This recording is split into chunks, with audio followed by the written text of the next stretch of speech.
Как устроена How is the planet of the mankind is structured? Let us imagine that one pixel is 100,000 people.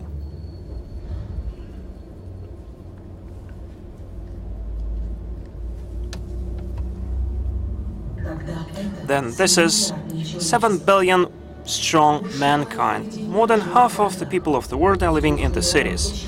In 2 millions of cities of the planet which are very different in terms of the size, but 300 the biggest agglomerations have concentrated about 20,000 of the world population. Their capability to attract and reproduce the talents is amazing, and 1/5 of the mankind is creating half of the world's wealth. How does it work? Every bubble is an agglomeration, and its size matches the population living there. Here are 5 biggest agglomerations of the world. Their population is comparable with the population of Russia. 10 biggest agglomerations of the world could house the whole population of Indonesia. Top 10 world agglomerations is home to 40 times more people than the bottom 10. 37 million strong Tokyo surpasses 500,000 Durham 68 times, but the population is not the only success factor. Let us agglomerations.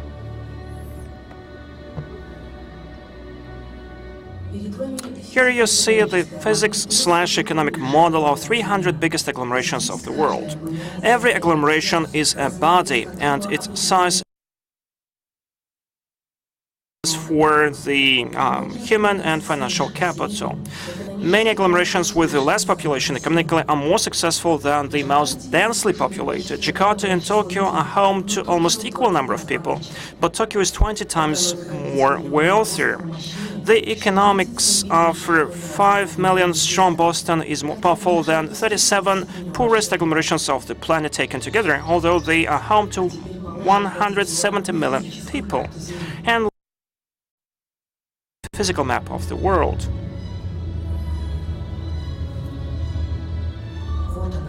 Here it is, the planet of agglomerations, the planet which rapidly moves from the concentration of resources to hyper-concentration.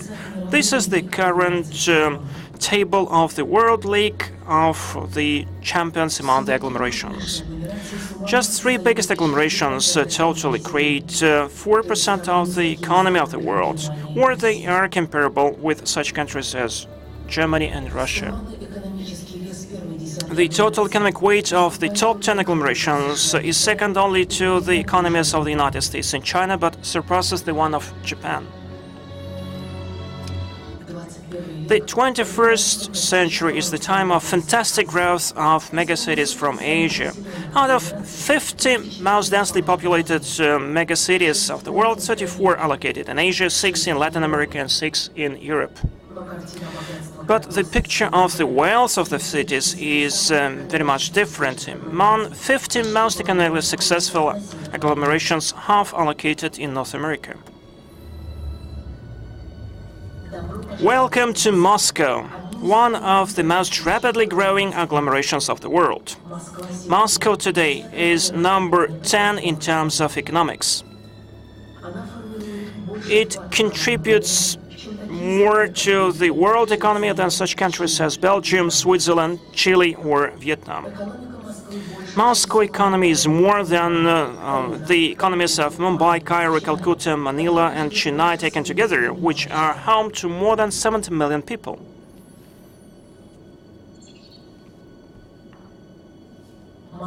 Moscow, along with London and Paris, are top 3 agglomerations of Europe. Moscow Urban Forum 2017 is a congress dedicated to how the biggest cities of the world are changing the look of the planet. Esteemed participants in Moscow Urban Forum 2017, we are opening our forum, the Age of Agglomerations, the new map of the world. And please welcome the mayor of Moscow, Mr. Sobyanin. with the words of introduction.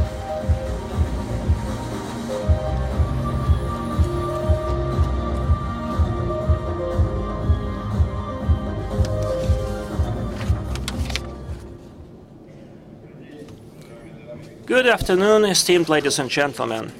From the outset, let me announce the welcome address from the President of Russia, Mr. Putin.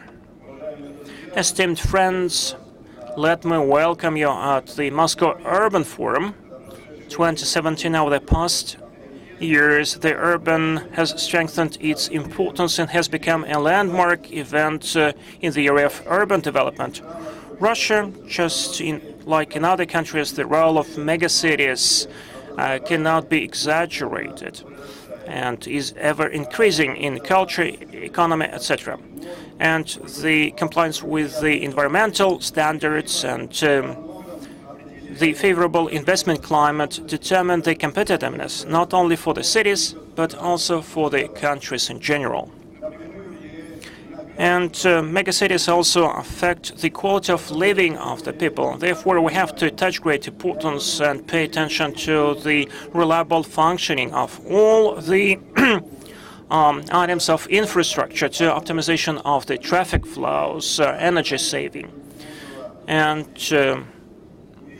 protection of the cultural heritage. I'm sure that you are going to discuss these and other most relevant issues.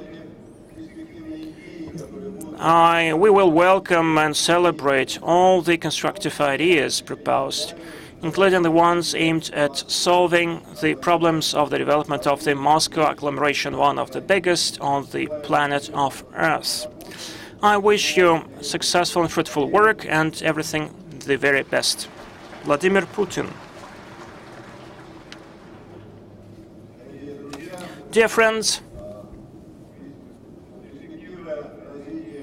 the future of the city's development and the contribution of the megacities to the economic growth and economic consequences of urbanization, these issues are certainly included into the agenda of most of the governments of the world. And this interest is not accidental. Urbanization is one of the main processes of the modern world. Every year, the world sees the emergence of new cities, 3 new cities the size of New York or Shanghai. By 2025, the population of the biggest agglomerations of the world will total about 2 billion people, and they will contribute the GDP amounting to 60% of the world figure. The giant changes are typical not only of one country, of one continent, but this is typical of the whole planet in general. In future, we see different viewpoints on how the megacities are going to develop, including the most drastic ones, that the growth of the megacities is certainly good, public good, but eventually it will bring the world back to the state cities. And another alternative viewpoint states that urbanization has exceeded its natural boundaries and now is more an evil than a good, and soon will be replaced with a process of the depopulation of megacities. Most of my colleagues adhere to the golden mean, the most optimal one. They say that urbanization certainly is a positive and irreversible trend. The global organizations concentrate most active people and are the main growth points in the countries and in the regions. The artificial limitation of the megacities development will not contribute to the development of small and medium-sized cities, but rather will result in overall losses when the growth rates will go down. But at the same time, certainly we should not actually try to limit the development of the cities and countries. We have to strengthen the connections and ties between megacities and less developed cities and towns. Only this trend will contribute to strengthening of the whole country. The Moscow Urban Forum at the time has become a big lab on the development of solutions to the challenges and problems which the major cities are facing. In essence, setting up of agglomerations is not a warranty of the success either for the city or for the country itself. Certain agglomerations can boast a success, whereas others are lagging behind. Why this happens? What management model, a centralized one, or total independence of the cities? Which model is most optimal for this or that agglomeration? What are the advantages and disadvantages of every model of management? Which infrastructural projects may contribute greatly? What's the optimum density of the population? How we do provide for the optimal concentration of resources and development? What the inhabitants of the megacities want? What are their demands to the quality standards of the urban environment?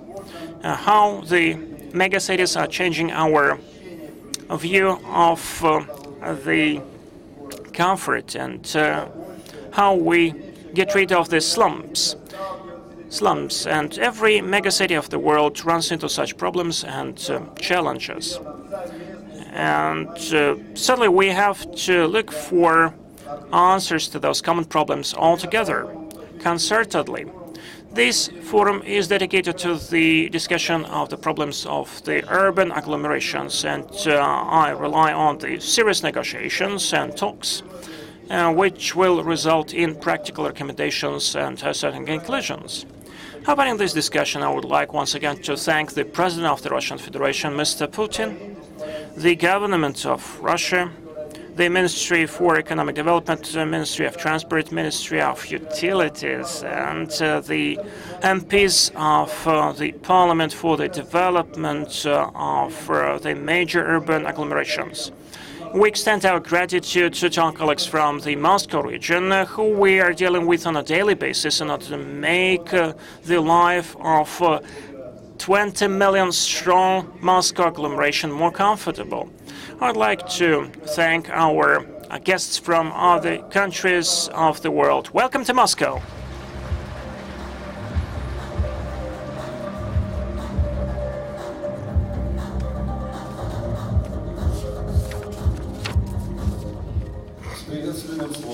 And now, please welcome Deputy Prime Minister of the Russian Federation, Mr. Kozak.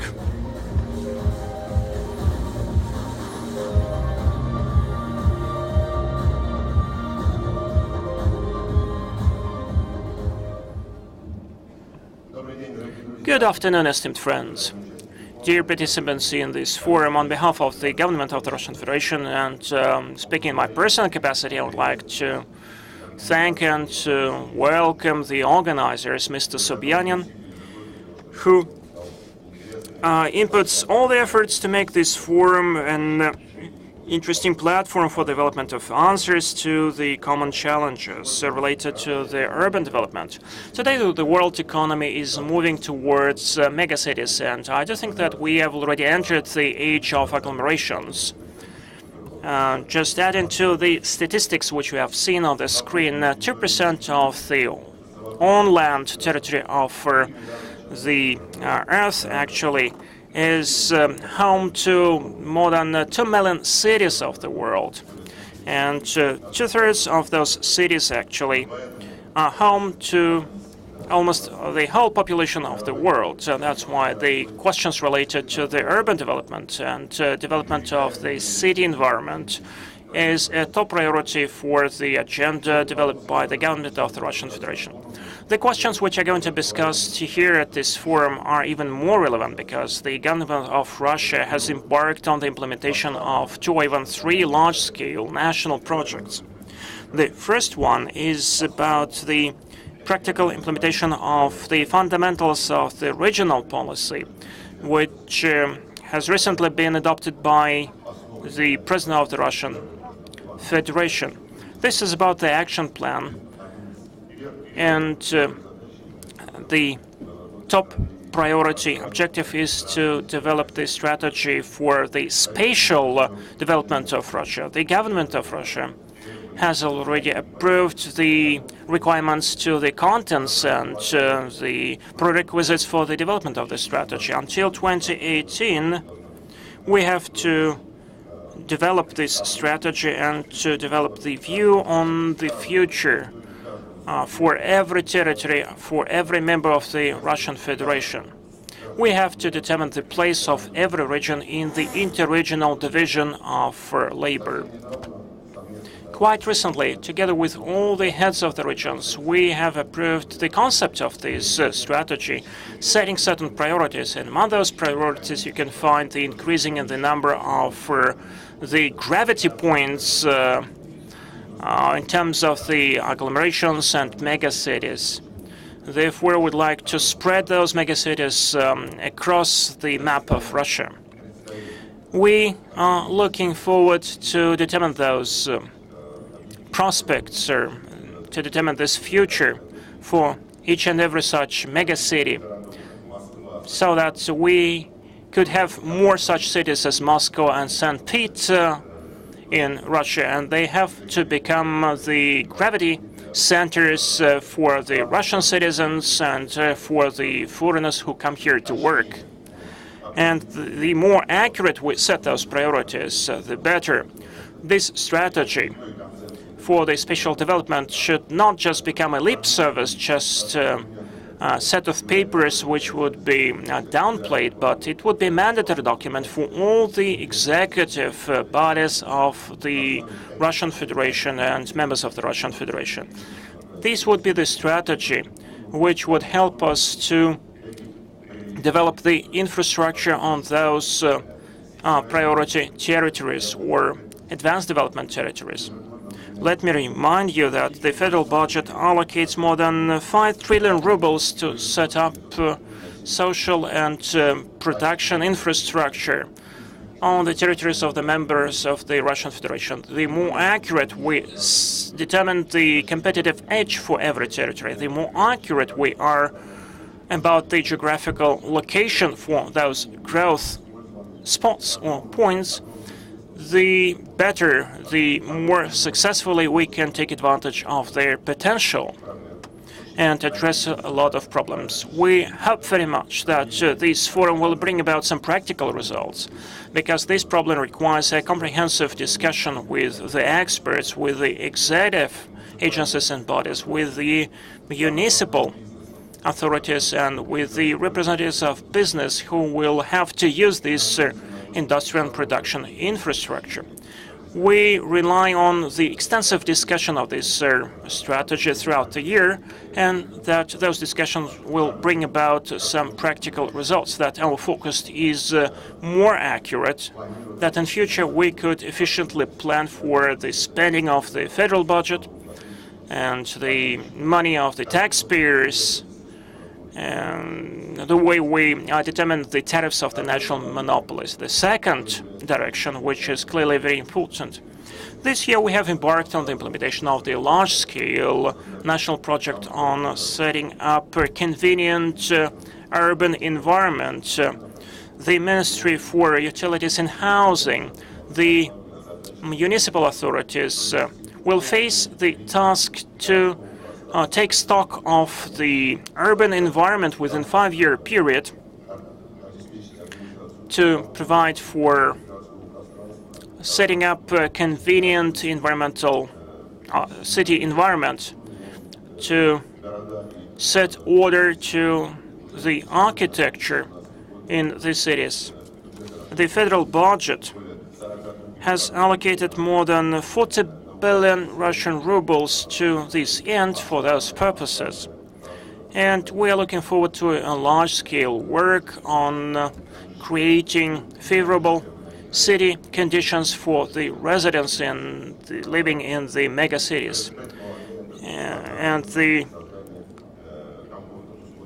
rapid growth of the megacities at the same time imply convenient living conditions for the residents of those megacities and the city agglomerations. This is the prerequisite for the city development. Yesterday, we approved the third project which we're about to embark on, and the President of the Russian Federation approved it too, the development of the digital economy. One of the priorities of this project is the so-called Smart City project, which also deserves the comprehensive discussion. We need badly your recommendations, your advice. We are going to turn an attentive ear to all the discussions here at this platform. And I would like to wish every success to all of us to find out new ideas and practical solutions. Thank you so much.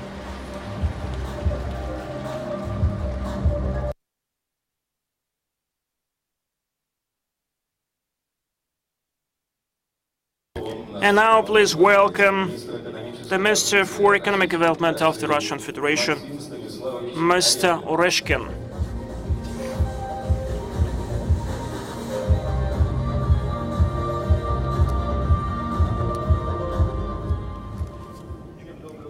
Good morning, everyone. I'm glad to welcome all the guests of the 7th Urban Forum here in Moscow. Throughout the years of its existence, the forum has become one of the main platforms, or discussion platforms of the world dedicated to the urban development. And I'm especially glad that this happens in the city which is my native town. And there will be a lot of interesting discussions about the development of the agglomerations and megacities. But we have to bear in mind that the main factor for the success of the cities is the human factor, especially under the conditions in which our country is developing, bearing in mind certain limitations and restrictions. Still, we have to provide for the rapid growth rate. Speaking about the modern cities, we have to speak about how these cities are helping people to develop, to become stronger, more professionally skillful, and wealthier. And therefore, the language of the modern megacities is about creating safer and more comfortable environments for the cities when people have to focus on their professional tasks rather than on some day-to-day or household issues. At the same time, the cities have to help people develop not only when they are young, but throughout their life cycle. And thirdly, the megacities should be home to the industrial leaders which will compete for the labor resources and attract best talents. This has already been mentioned, but the role of the city agglomerations in the years to come will only increase. That's why we have to include more and more people into this agglomerations environment. We have to exchange information. One of the main objectives of the country in the upcoming years is about improving the quality of the infrastructure. Moscow has made big progress over the last years, and the government of the Russian Federation actually provides for the connectivity of the country, developing the high-speed railway communication and other means of infrastructure, making the cities important elements of the economy. This approach will help the residents of the country to implement their potential. Thank you so much.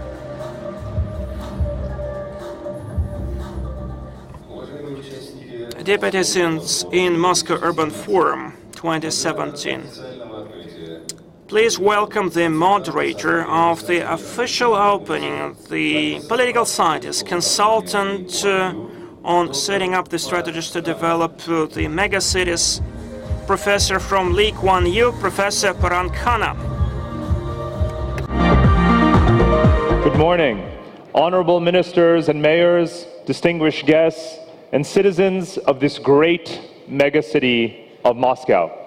I'm honored to join you this morning and to be able to moderate this distinguished opening panel, which is going to feature some of the world's leading mayors, experts, and practitioners.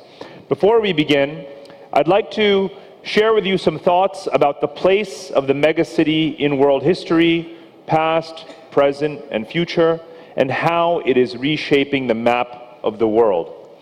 Let's begin with a historical reminder of where we have come in the past 2 generations, in which cities have come to be the major infrastructural marker on the planet Earth. The most visible sign of humanity from space is the city, not the country, the cities of the world. And now we are at a stage where most of the world population does in fact live in cities. Let's look at a few of the major urban agglomerations and how they are reshaping the map. If you start at the west coast of North America and you look at the agglomeration that is spanning the city of Vancouver down through Seattle, that crosses the Canadian-American border.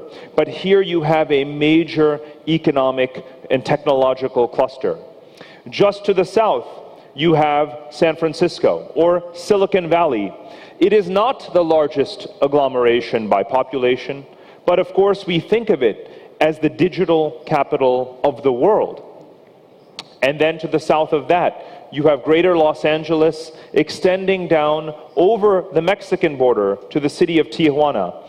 The United States-Mexican border has more than 50 million border crossings every single year. And yes, even if there is a wall that may be built, there will still be 50 million border crossings a year between these. And it is a sign of how cities are reshaping the international map. And together, that western corridor of North America would be the 5th or the 6th largest economy in the entire world.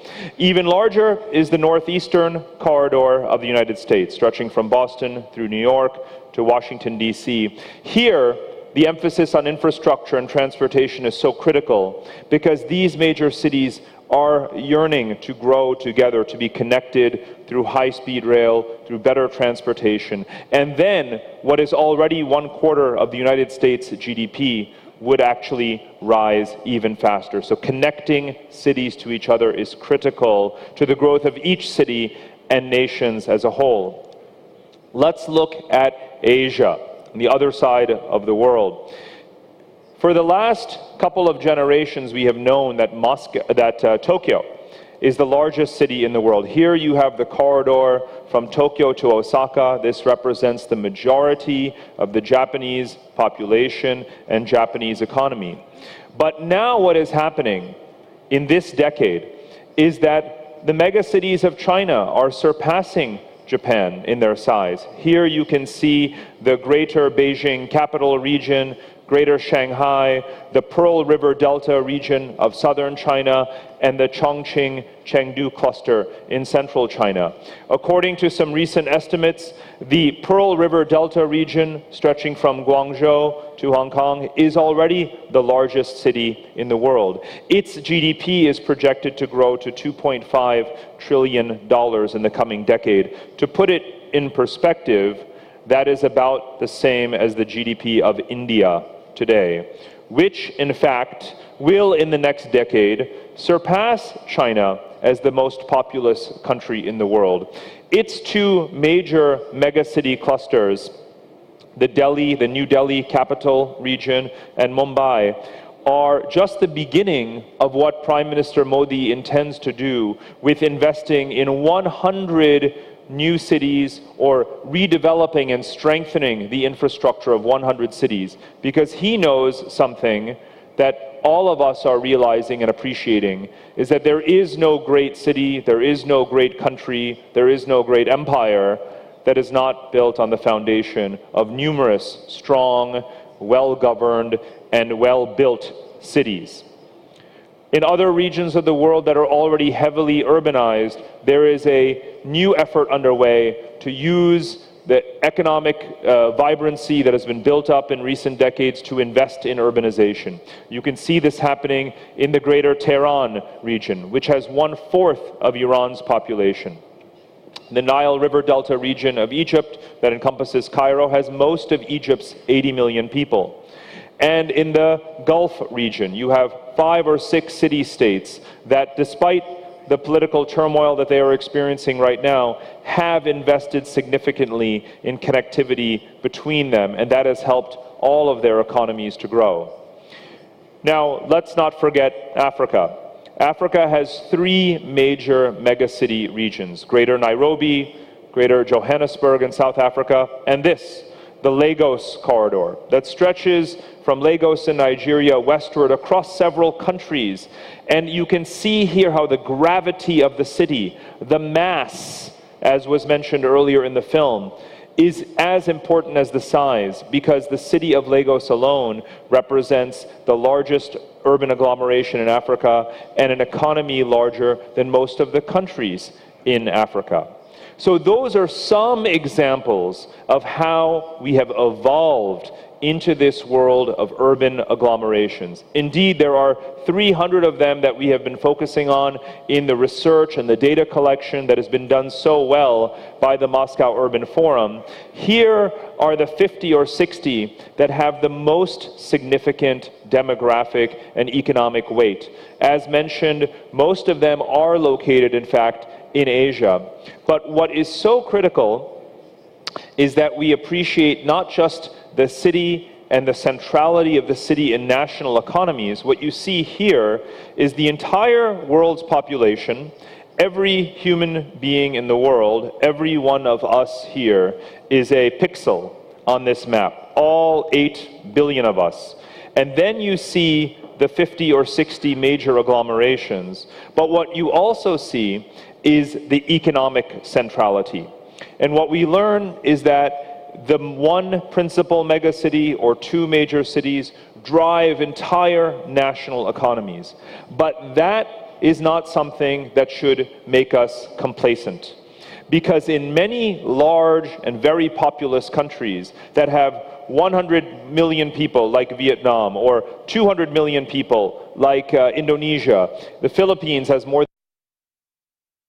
In these countries, it is a sign of very significant inequality, lack of access to the same infrastructure, mobility, services, healthcare, and education that the residents of the major city have. This is a reminder that we have to invest more in the other cities, the second-tier cities, the third-tier cities, so that we can correct the tremendous inequality that we have within all of our countries. So the megacities are driving the agenda. The megacities have the fiscal resources to make the investments, but they are not home to the entire national population. Let us not forget that we have to make even broader investments. Let me come back to the point that cities are driving the global agenda, that throughout all of history, in fact, for thousands of years it has been true that countries depend on the city as much or more than the city depends on the country. The greatest cities of ancient civilization, from ancient Mesopotamia and the Mediterranean, that have been continuously inhabited for 5,000 years, they have seen empires rise and fall. They have seen nations come and go. Just look at the volatility and the turbulence in that region today, but the city is still there. The city has been there for thousands of years. And now we are realizing that there cannot be a great city, a great nation, without investing in its cities. And the more cities drive the agenda across borders, the more I hope that we can live in a world where we let the diplomacy among cities, which is truly the origin of diplomacy, is the relations between cities. Let that take center stage. Let that shape our relations with each other. And that is how cities think. They think in terms of connectivity. The other great mega trend in the world, besides urbanization, is connectivity. What we have been doing for particularly the last century is investing trillions of dollars every single year in the infrastructures of transportation, of energy, of communications, of highways and railways, of pipelines and electricity grids, of internet cables. All of them, more and more, are binding the cities of the world together, binding populations together. And that is what is pushing us. This global connectivity revolution is the dominant trend in the world today. And because we are here to talk about cities and the map of the future, let us remember that we are, in fact, evolving towards a new map because of this combination of urbanization and connectivity. The map that shows us just the natural state of the world, that shows us the blue for the oceans, the green for the forests, the brown for the deserts. That is our natural cartography. We are so accustomed to looking at maps and seeing political geography. How do we divide ourselves from each other? Many people take for granted that that is the natural state of the world, that we lay down political boundaries to divide ourselves from each other. But that is not the natural state of the world. The evolution of history is that we move towards cities, and those cities connect to each other. So we have to appreciate a third kind of geography and cartography, and that is the functional. How are we using the world? How are we using our resources? How are we using our wealth to connect people to each other?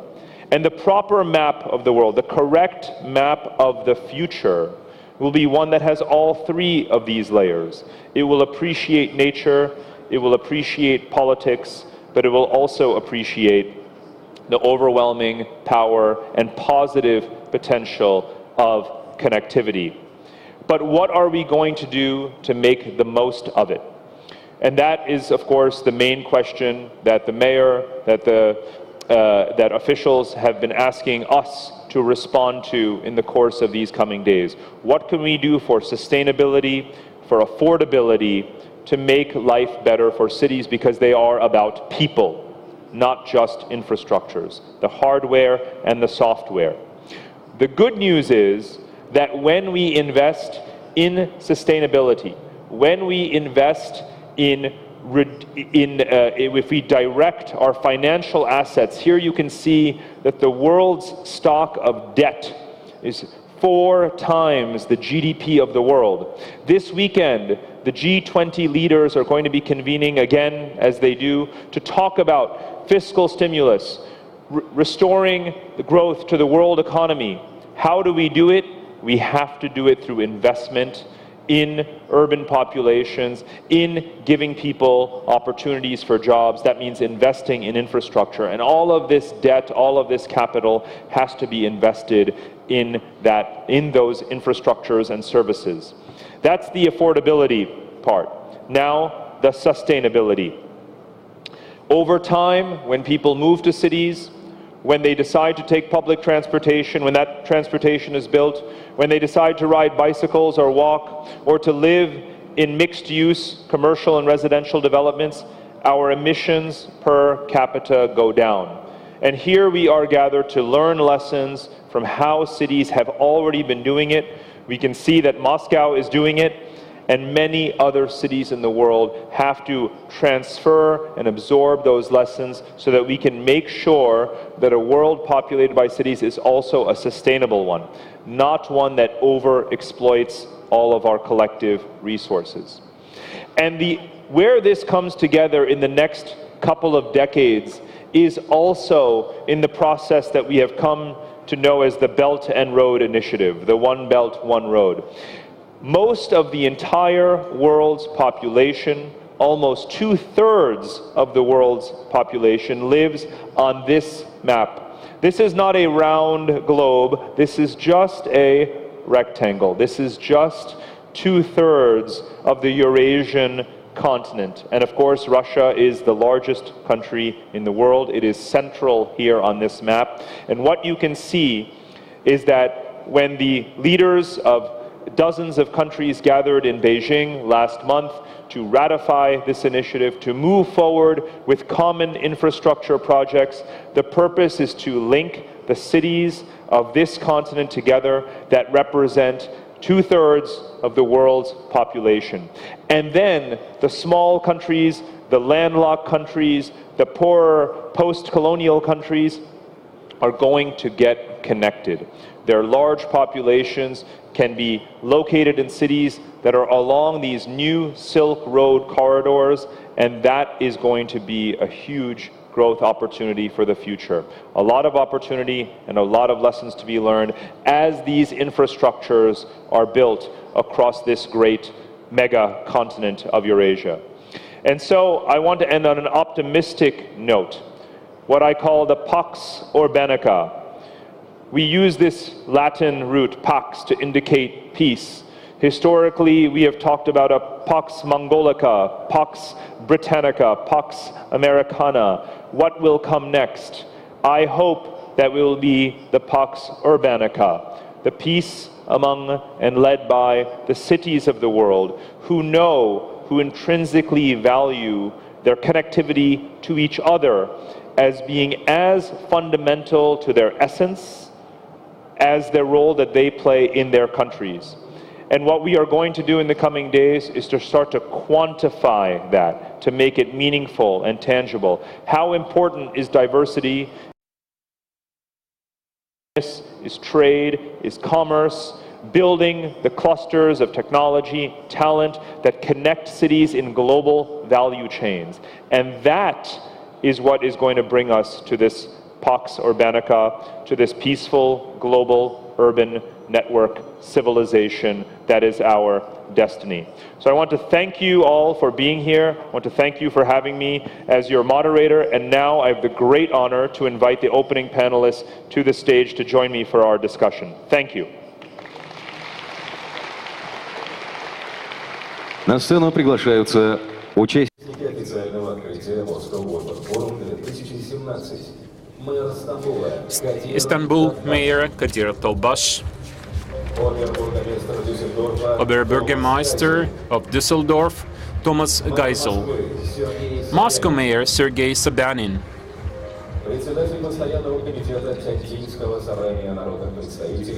Mr. Xiao Huai-yuan of Tianjin Public Congress, Skolkovo Foundation President Viktor Vekselberg, and the CEO of Surbana Jordan Eng Chong Teo.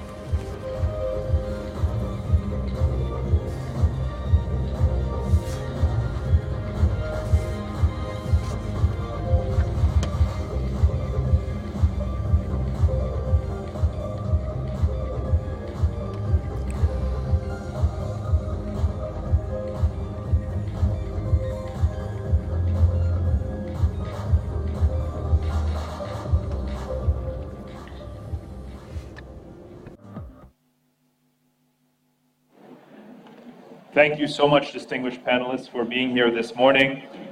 Looking forward to this excellent conversation with all of you. Let me begin immediately to my left with Mayor Tolbash of Istanbul, one of the truly great cities of the world and one of the fastest growing in the last half century. The size of Istanbul has increased tenfold in the last 2 generations. Please share with us what have been the challenges of this rapid development and what is next on the horizon for Istanbul as one of the central logistics, transportation, and commercial hubs of the Eurasian continent.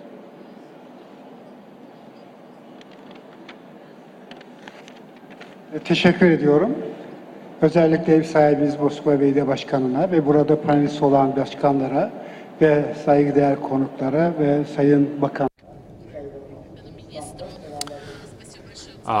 I would like to thank Mr. Deputy Prime Minister, Mr. Mayor, all the participants of this panel. I would like to start, first of all, by with a welcoming message from the President of our country to this forum, and I would like to tell you about Istanbul. When I got this position 12 years ago, the map of Istanbul was very, very different from the way the city looks today, of course. As Istanbul grew, as The population of Istanbul grew.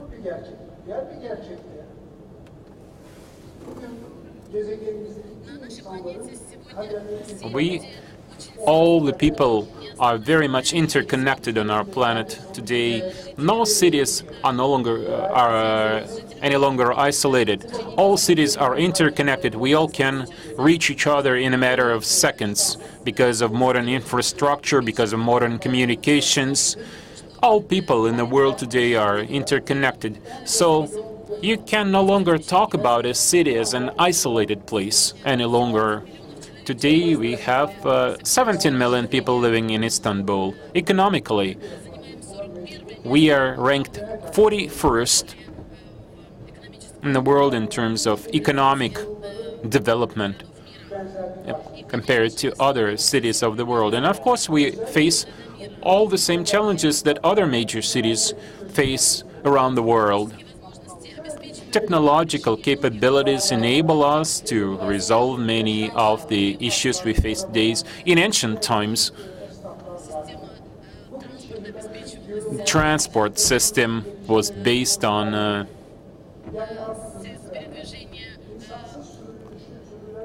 archaic means of transportation, like horses and carts. Today, Istanbul has a very efficient network of transport. And of course, we have to develop this system further because today our underground system is insufficient. We have only 400 kilometers of underground tracks. We need about 1 million kilometers of underground railways.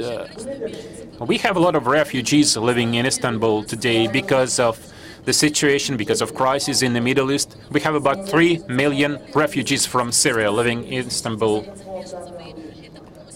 600,000 of them living in Istanbul proper. This, of course, creates a lot of challenges for the city. We need to create conditions for those refugees, provide them with decent living conditions in Istanbul. Of course, when I was appointed mayor of Istanbul 12 years ago, the development concept that we came up with for the city was very different from what we face today. We face serious environmental issues as the city developed and Istanbul agglomeration grew. There are serious political changes. All this naturally changed our development concept. We have to adjust. We have to face modern challenges. We have to provide the needs of the people who come to our city. And of course, many cities around the world face similar problems today. Over the 10 past years, our underground network grew 10 times, tenfold. And of course, it's very difficult for us to build our subway because we are close to the sea and we have to invest a lot of funds to build our underground system. Also, our concept is to decentralize city administration because we cover vast territory. So one of our plans is to develop multi-administrative centers around the city. Since we have a lot of refugees in our country, we also have to think about providing comfortable conditions for these people, provide them with education, jobs, and assimilation opportunities in our city. Also, we pay very much attention to developing older parts of the city. In recent years, we've been engaged in dialogue with people living in our city because we want to take into account the problems that they face in their everyday life. We want to take into account their recommendations, their opinion, what they think about how the authorities should develop the city. We, as mayors, should consider all the problems in a comprehensive way. We shouldn't focus on just one area inside the city. we should have a general plan for the entire city. We as mayors should consider how Moscow develops, how London develops. We should use the experience of all those other cities. In 2014, in 2004, when I was appointed mayor, we had 10 million people coming to the city and living every day. Today we have 20 or 30 million people coming to Istanbul every day. This is 2 or 3 times more than the number of people actually living in the city. This puts a lot of burden on the transport system. Any kind of breakdown in a transport system will cause immense problems for us. So every day, Istanbul works hard to ensure smart management of our systems, of our transport systems. You have 25, 30 million people moving around every day. We use 3 million liters of water daily.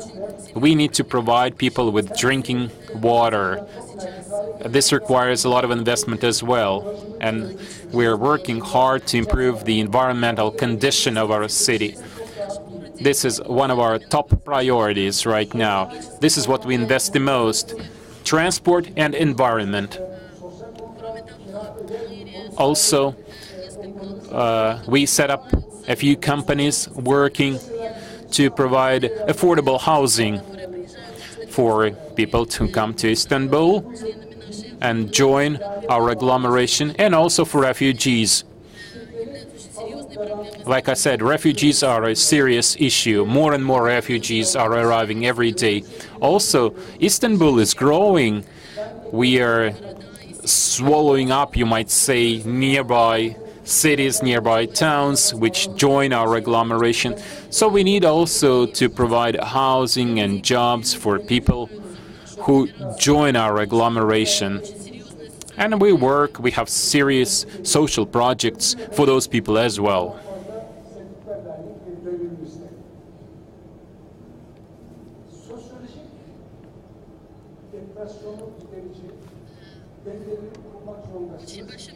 We pay a lot of attention to social injustice.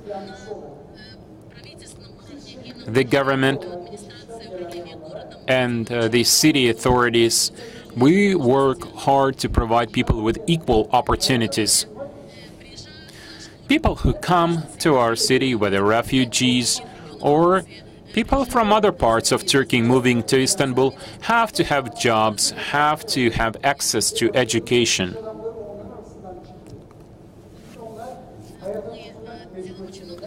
And we have a lot of projects. We have major Turkish companies, businessmen, pursuing social policies to help these people adapt, to get them retrained, to help them get a new job and help them get adjusted. Technological development of the world today gives us enormous opportunities, and we do a lot to turn Istanbul into a smart city. We have 17 million people living in our city, and we cannot interact with each of these people face to face. That's why we created a very powerful system, what we call a smart city system.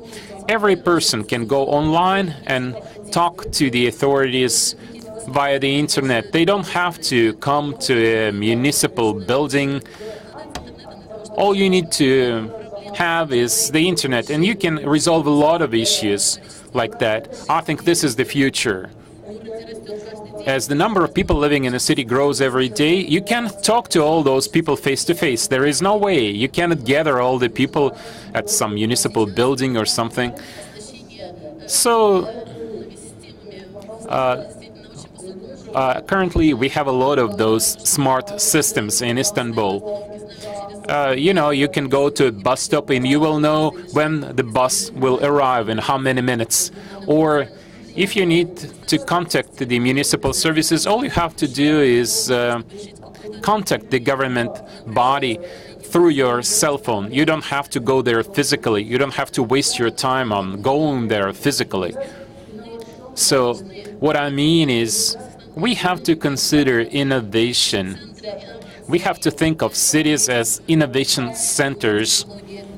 We have new technology which makes people's lives in the cities more comfortable. Every year we invest $25 billion in new technologies, in smart city technologies. We are building our third airport in Istanbul now. This will be the world's biggest airport. We plan to open this new airport in 2018. When we open this new airport, more people will start coming to Istanbul. This will be the world's biggest transport hub in the Middle East, in Eurasia actually. We are also building on Istanbul Canal. This will make the Strait of Bosporus safe and secure. Some of the vessels transporting hazardous cargo will use the new technical canal instead of the Strait of Bosporus. So the city of Istanbul works hard to ensure environmental security, transport security, and make the lives of people living in a city and all of our visitors safe and secure. Currently, we have over 70% of the Turkish population living in cities. So this is a huge problem, a huge challenge, and huge responsibility. It's so interesting to hear about how you are coping with the present challenges of population surging into Istanbul, including refugees, while also thinking about your master plan to be a polycentric city. A city that large has to have multiple core urban areas and centers, and to hear about your vision to accomplish that in Istanbul. Thomas Geisel, mayor of Düsseldorf, one of the core agglomerations of Western Europe, the largest in fact, the Rhein-Ruhr-Gebiet, and Düsseldorf lies very much in the heart of that. And that has been an organic industrial development in the post-war years. Now you have begun this year with the other key cities in the Rhein-Ruhr-Gebiet to create a Metropolregion Rheinland. So what we'd love to hear is about how that process is unfolding, because so many of the cities around the world that are growing so fast that they are fusing with their neighbors have not developed a strategy for how to manage that, and that is what you are doing. Please tell us more. Well, why did we found this metropolitan region of Rhineland? Well, when you look at the Rhineland, there is the city of Düsseldorf, which is the capital of North Rhine-Westphalia, which is the most populous state in Germany. There's the city of Cologne. These two cities are the true growth engines in this area. And we have very limited space, particularly in Düsseldorf, so we came to the conclusion we can only realize the growth potential of our city if we spread it to some extent, if we cooperate with the entire region when it comes to, for example, developing transportation infrastructure. When you think Düsseldorf, the city of Düsseldorf itself has only 650,000 inhabitants. We have just in Düsseldorf more than 500,000 jobs. There is already a tremendous commuting issue. I mean, we have 300,000 people commuting into Düsseldorf every day. I know these are small numbers, of course, compared to Istanbul, but these are huge numbers by German standards. And so we really need to develop this region together, sort of not only the big cities, but with the entire, how would I say, with the entire Rhineland, also, of course, with the region of Rhine-Ruhr. When you look, I mean, you showed it on the map, that the metropolitan region of Rhine and Ruhr altogether makes up for 12 million people, makes up for 25% of Germany's gross domestic product, is the most important industrial area in Germany. And I mean, that compares, I mean, these are all independent municipalities, all independent counties, but we need to work together because it is considered by the world as sort of one industrial, one economic region, and therefore it's absolutely mandatory that we work together, that we plan together, that we decide together where to locate residential, where to locate industry, where to, and so on and so forth. I mean, this is the main driver behind this idea. Fantastic. Thank you so much, Mayor Geisel. These are very interesting thoughts, and it just shows again how not just how Germany is a... Maybe just one remark, because you were mentioning the role of big cities sort of also in global policy, so to speak. I mean, I think what's really interesting about well, what I would call the area of larger Düsseldorf, I mean, we consider Düsseldorf and the entire Rhine-Ruhr region, where Düsseldorf is in the very heart of it, it's a truly international, clearly a truly European city. I mean, this is clearly something that transcends national borders. When you just look at the city of Düsseldorf, we have some 40% of our population has no German origin. We have 25% of our people have no German passports. We have the largest Japanese community in Düsseldorf in continental Europe. We have one of the most sizable Chinese communities in continental Europe. We are #1 in Germany when it comes to attracting foreign investment. I mean, I think well, in continental Europe, I think only London used to do better. That may also change after the Brexit vote, possibly. So I think it is really very important that cities also take a role that transcends state politics, that transcends national politics, and also we take pride in being a sister city of Moscow, and we have a close exchange with the city of Moscow. We also have a twin arrangement with the city of Chongqing in China. You mentioned the New Silk Road. The New Silk Road is actually starts in central China in Chongqing and leads to Duisburg, which is our neighboring city north of Düsseldorf. And I think clearly that shows that cities do play a major role in international trade, but also in international politics when it comes to bringing people together at the grassroots level. I mean, not all in politics is decided, how should I say, so it is in the lofty grounds of international diplomacy. Sometimes it's very good if people at the grassroots work together, and I think major cities, major metropolitan areas are very well positioned to take this role, and that's why I found it was very relevant to what you said in the beginning. And I would also mention, for that reason, I would very much like my colleague Sergei Sobyanin and all the organizers to take the initiative for such a relevant conference as we have it here today. Thank you.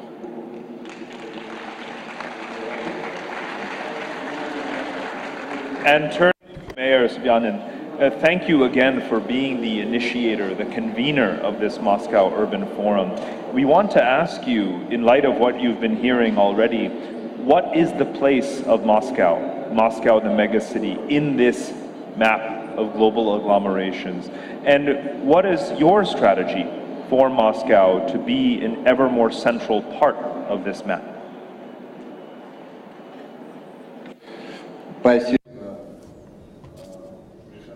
Thank you so much. It is obvious that the scale of the organization is changing, and the statistics which have been quoted today attest to the fact that the role of big cities, of agglomerations, will increase, and it will increase dramatically, exponentially. And at the same time, we see a big deal of questions arising. How to interact with other territories, with other cities, with the medium agglomerations, with smaller cities and towns. How we balance the territorial development of the countries, bearing in mind the growth of the agglomerations. The agglomerations and the cities themselves change the structure of the economy. And less we are backed by the raw materials industry, by the industries, heavy industries, digital economy, financial sector play a bigger role.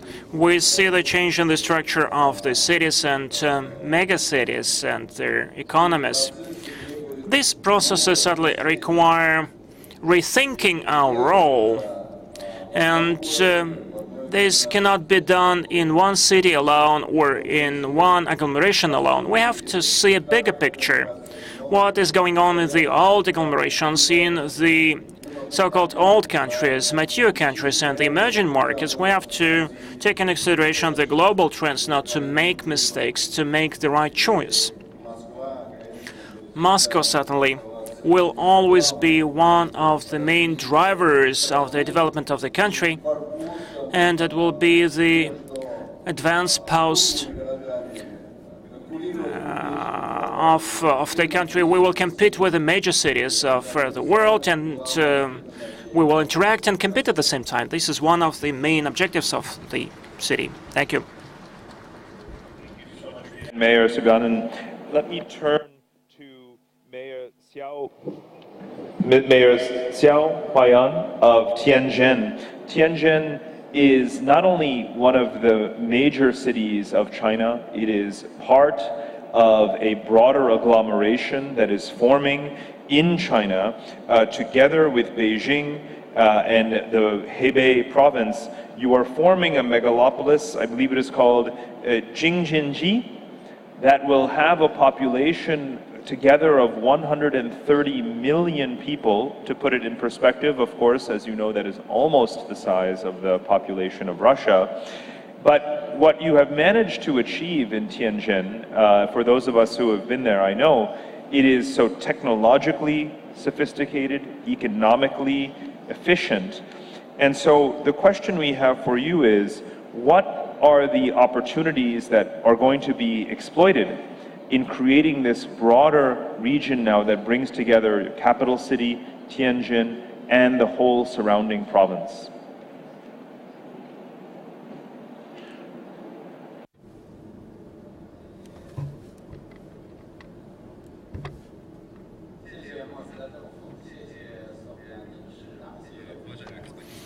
As to Mr. Sobyanin, esteemed moderator, I'm sincerely glad to have this opportunity to participate in this forum. And let me answer the questions which have been asked. Today, I am glad to have this opportunity to tell to the experts about how the Beijing-Shenzhen-Hebei agglomeration is developing and what role Shenzhen plays in the process of developing this agglomeration. The program of the concerted development of Hebei, Beijing, and Shenzhen is the one which was developed by the President of the People's Republic of China, Mr. Xi Jinping. And this is the area where we're implementing a lot of reforms. This is the area of the economic development, which has been driven by innovations. This is the area which showcases the improvement of the industrial structure. In the process of the development of this agglomeration, we have to simultaneously develop innovations and attach great importance to the development of the infrastructure, solving the problems of environmental nature. Beijing is one of the biggest cities of the northern part of China, which is located next to the seashore. Just only 125 kilometers separate Beijing from Shenzhen, and the total square of the city exceeds more than 12,000 square kilometers. Shenzhen plays a big role in the process of the development of One Belt, One Road program, the communication channel which connects China, Mongolia, and Russia. This is the corridor which connects China to the Eurasian area, and also plays a big role in the Silk Road project. Shenzhen has a lot of advantages related to the development of the port infrastructure. This port is located next to Kazakhstan, next to the Russian Federation. It is close to the Central Asian nations. This is actually the area where Russia may get access to the sea. This is the city where industry develops on a rapid pace.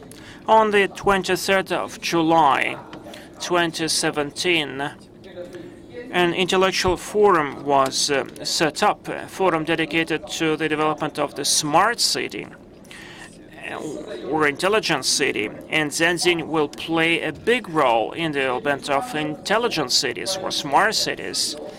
Apart from the geographical advantages and advantages related to the development of the port infrastructure, Shenzhen has a number of other competitive edges, such as availability of the financial system.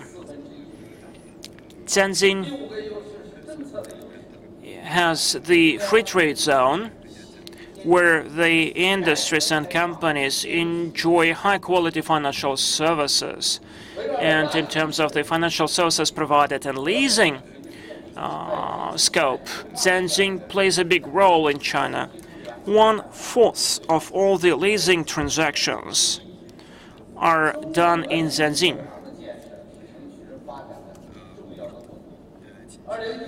Shenzhen plays a big role in the process of the development of the corridor which connects China to Mongolia and Russia. The memorandum on building this corridor was signed in June 2016, and 3 countries' signatories approved the program for the development of this project. Signing of this document plays a big role in the process of further development of One Belt, One Road initiative. And further on, we are going to discuss the questions related to the integration of One Road, One Belt project with the Eurasian area. Saying that, I would like to quote one example. Shenzhen actively cooperates with the Central Federal District of the Russian Federation, central part of the Russian Federation, which is home to 38 million people. Beijing-Shenzhen-Hebei agglomeration can boast 260,000 square kilometers in terms of the square, and it is home to more than 100 million people. Therefore, we have a lot of opportunities to cooperate with the central part of Russia. And based on our fraternal relations with Moscow, with the Moscow region, we can promote our cooperation. I sincerely wish every success to the forum in the upcoming 3 days. Tianjin is also a very significant example of a city that has invested in innovation clusters, in finance, in technology, and that makes it a role model for our next topic, which is innovation clusters. So I want to turn to Viktor Vekselberg of the Skolkovo Foundation. There are 2 primary models for how innovation clusters develop. The first is to locate them, so to speak, in the heart of the action, in the middle of cities, to take advantage of the existing resources and talent.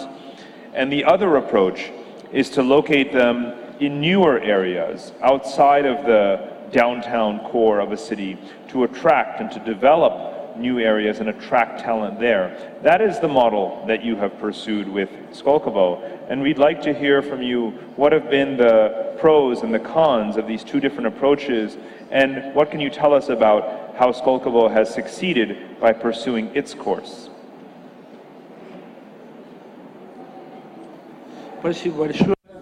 Thank you so much. Esteemed Mr. Sobyanin, esteemed Mr. Moderator, first of all, I would like to thank the organizers for the opportunity to speak up at such an August meeting and to share with you the information about how our project is being developed. But I would like to note the fact that major agglomerations, which have already been mentioned today, have become successful when they included the innovative component. All the leading world clusters, to a certain extent, have implemented or are implementing certain innovative projects. And our previous speaker, the Chinese colleague, also highlighted this aspect. The question about where you locate and how you implement the innovative clusters is determined by the objectives you want to pursue and by the potential which is assigned to this cluster. Functionally, we may specify certain approaches to the implementation of this objective.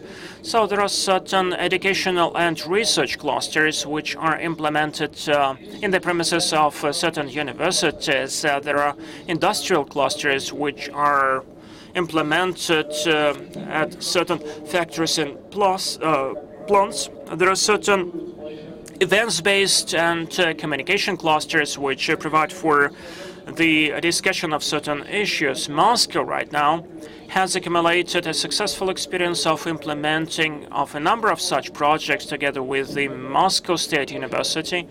And actually, we have a similar information cluster implemented after the elimination of the car manufacturing plant Zeal 1 and Red October, or Digital October. This is another example. But Skolkovo was about setting up an absolutely different ecosystem which will include all those major components to become a success. So this is about university, meaning that we have set up Skolkovo Institute of Technologies and Science. We have created necessary conditions for our startups. So we have built the biggest technological industrial park in Europe, which provides services to more than 1,000 corporations and companies. This is about the sites for the so-called key partners, the global leading corporations, which have to bridge the research and the market in order to provide for the commercialization of the achievements made in the labs.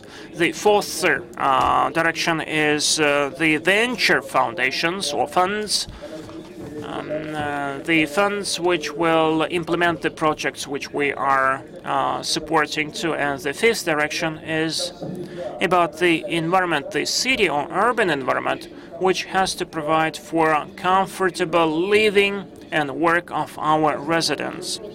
I'd like to stress that from the outset, our project built very no-nonsense, very pragmatic relations with Moscow. One of the co-chairs of our project is the main architect of the city of Moscow.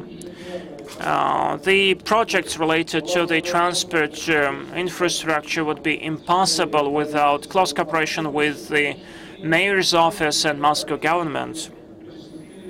As of today, we have embarked on the practical implementation of our project. We have more than 1,500 startups. The university is already operational in close cooperation with MIT. And actually, we have 2 generations of graduates. Major corporations become residents of our platform, among them Panasonic, Boeing, Fanuc, Cisco, etc.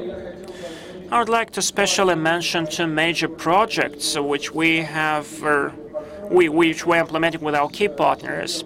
The one implemented together with Sberbank, which is building the big data center there, and which plans to build its own industrial park focusing on fintech.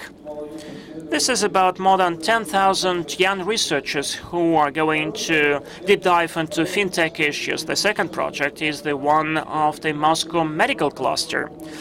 The forum will discuss this topic in more detail further on, and this is a unique project, judging by its features. Skolkovo is quite an attractive platform for foreign and Russian innovators. And finally, I would like to thank once again Mr. Sobyanin and all your team for your active support. Otherwise, our road would be much longer and more difficult. Thank you so much, Victor. Thank you for that very, very comprehensive explanation of how Skolkovo has played such a leading role in making Moscow a smarter city. So often around the world, when cities want to become smart, they turn to Singapore. So it's only appropriate to have on the panel today, last but not least, Mr. Eng Chung-teo of Surbana Jurong of Singapore. Surbana is the leading infrastructural development consultancy for Asia, for so many cities. And so from your vantage point, overseeing and leading, spearheading so many new city development projects and master plans, please tell us, what do you see as the main challenges that Asian cities and otherwise megacities are facing, and how is it that you are helping them? Thank you. If we look at the world in 1950, there were 2 mega cities that are more than 10 million people. Today we have 37. So the world is urbanizing at a very rapid rate. But if we just look at the average urbanization rate, we are missing a picture here. The urbanization rate in low-income countries is more than 3 times the urbanization rate in high-income countries. And that, to me, is both a good news as well as bad news. It's good news because when a country is urbanized, generally it leads to higher income for its people, and that's good. But at the same time, when a city is growing rapidly at a pace that's faster than what the city management can cope with, then you may have a city that is with slums, you may have a city with traffic congestion, with pollution. And I think that is a challenge that we will continuously face in the years going forward. So I would like to suggest that for all cities that are in this phase of rapid urbanization, there are perhaps 3 fundamentals that they should consider, and these are not really new. The 3 fundamentals that I think they must deliver to the residents of any city is really good jobs, because people go to the cities for economic opportunities. It's quality housing, because people need to live in a distant place. And finally, it's an effective transport system, because you need to move within the city in a convenient way. And I would like to use the case of Singapore to illustrate how we overcome some of these challenges in the past 50 years. For jobs, when Singapore became independent, we were a simple regional trading port with some very simple manufacturing activities. But over the last 50 years, we have moved from labor-intensive to capital-intensive to knowledge-intensive manufacturing. We've established ourselves as a sophisticated trading hub, and we have many professional services that are hub in Singapore. So I would say Singapore has successfully transformed to be a global business hub. And this came about only because of various reasons. Obviously, you must have leadership, you must have pro-business government policy, but you also must have good infrastructure. And within infrastructure, you need to be well connected to the rest of the world. You need a good airport, you need a good seaport, and you need industrial space. And I'm glad that Surbana Jurong has been involved as either the master planner or technical consultant in some of this infrastructure at various phases. And I just want to highlight, in particular, Jurong Island, which is a reclaimed island out of 7 small islands, and we built a world-class petrochemical complex on Jurong Island. And today, that's a very successful project. But let me quickly move on to the second factor, which is public housing. Singapore has a very successful public housing, and I think that's because the Singapore government did not leave it to the private sector completely to do housing. We believe that affordable housing or public housing is a very important part of any city, and it should not be left too much to the private sector, because market forces simply cannot resolve some of these issues. And in the case of Singapore, by today, we have more than 80% of our population staying in public housing, good quality public housing, and for the remaining 18%, including people like me, we would have stayed in public housing before and benefited from the appreciating assets and made some money from public housing. And I think for public housing to be successful, there are a few factors. First, the government must allocate adequate land for public housing. I think too often when a city develops, this is underprovided and too much land is allocated for market purposes too quickly, such that you do not have enough land for public housing. I think that's really, really key. At the start of master planning, enough land must be set aside for public housing. Secondly, we have varied designs to cater to people of different income levels. So we have smaller units for people that have a lower income. We have bigger units for people with higher income, and the government subsidies will vary accordingly. Third, financing is important, so we have a mandatory saving scheme, we call it a Central Provident Fund, which will help finance the development and purchase of public housing. Next, regular maintenance and upgrading of housing. If you do not do regular maintenance, housing will become depreciated and it will not be as good as when it first came. So you need to have regular maintenance, upgrading to maintain and put in place latest technologies, for instance, smart city and so on. And finally, very thoughtful social policies to complement public housing. We mix the low-income housing with the bigger housing units so that you have people of different socio-economic segments living next to each other and getting used to each other and creating a greater sense of inclusiveness. And Singapore being a multiracial society, we also have regulations to make sure that each housing block, each housing precinct would have different racial groups living side by side so that they can understand each other's practices, habits, and therefore learn to live in harmony with one another. And that's a very, very important aspect of our social development. And finally, just one word on transport. We know that Singapore is very small in terms of land size, and therefore our transport policy is to rely on public transport, which means that we have to build a very, very good public transport system supported by our mass rapid transit and have a series of government policies to discourage too much use of private cars. And we can talk about that later when we have time, because the time is flashing now. And just to conclude, I think in future, with more and more new technologies, the future city will look different. But the fundamental needs of a city remains the same. It is about jobs, it's about housing, it's about the transport. If we can address this well, using new technologies, I think we would have a better city in the future. Thank you very much. Thank you so much, Chung Teo. It's very, very heartening to know that for all of the challenges out there, for the large cities, the mega cities of the world, there is in fact a solution, and you've given us a great insight into how Singapore has done it and how those lessons can be transferred. So thank you. Before we conclude, it's very important to give the microphone back to Mayor Subianto. We'd love to hear some concluding thoughts from you on this session and some inspirational words before we officially commence the Urban Forum and allow everyone to go to all of the remaining sessions. Mr. Mayor.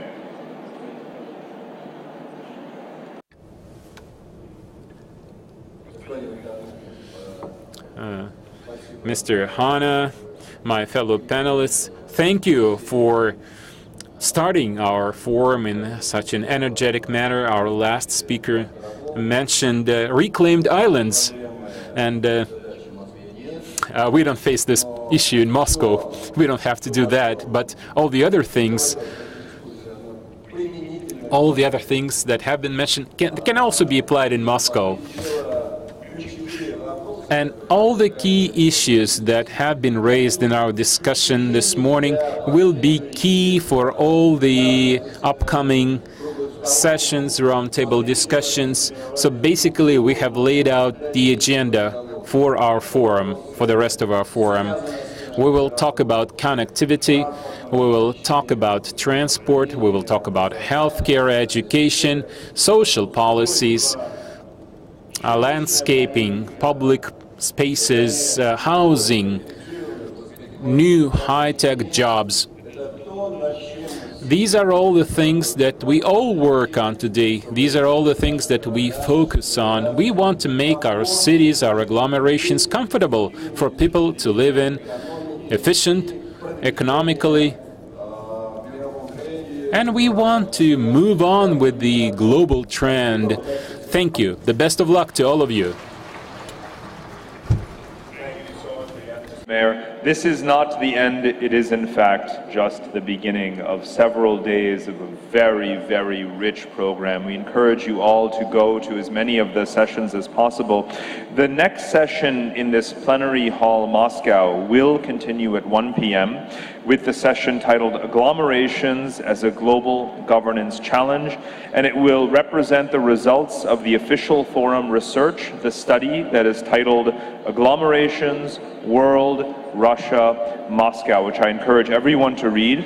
And that session will be moderated by the legendary former mayor of London, Ken Livingstone.